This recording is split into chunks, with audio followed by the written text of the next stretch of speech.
社会大众对于我们登革热防治都非常的关心，也非常的支持，我们真的是非常的感谢哈。那我们也会来妥善运用依法来处理这个善心的捐款。接到一个善心人士的电话，然后他可能昨天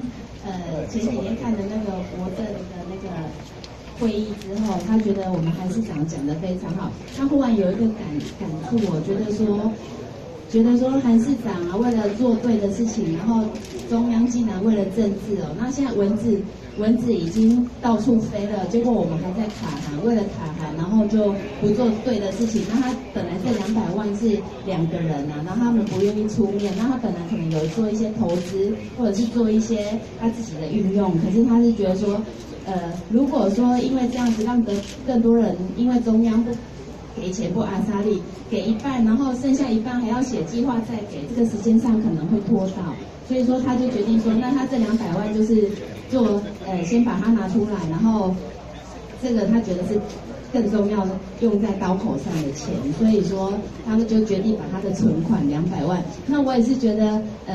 韩市长爱与包容爱心，他不忍心拿这200万。我跟韩市长沟通，韩市长说不忍心，可是他们2位非常的坚持哦。那所以说这个200万他们就坚持给，而且他们也不愿意透露他们的身份，然后他只是说就是做抛砖引玉，觉得说全民高雄的经济，高雄自己救，高雄的蚊子，高雄人自己杀。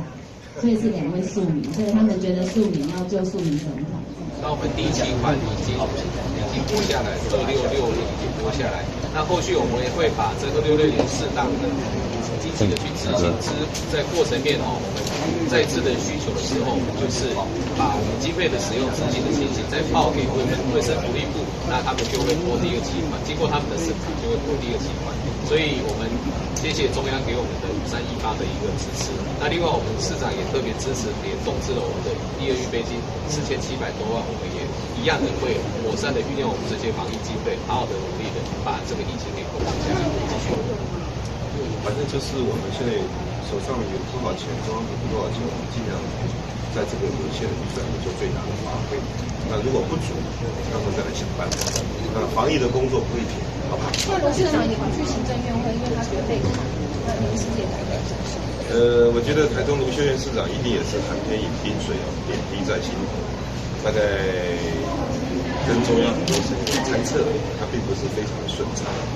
包括它有一些节庆活动所以他今天发出这个声音，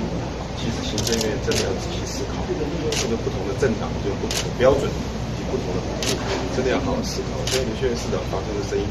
是行政院应该要注意一下，因为代表了将近280多万台中市民发出这样的声音。是啊。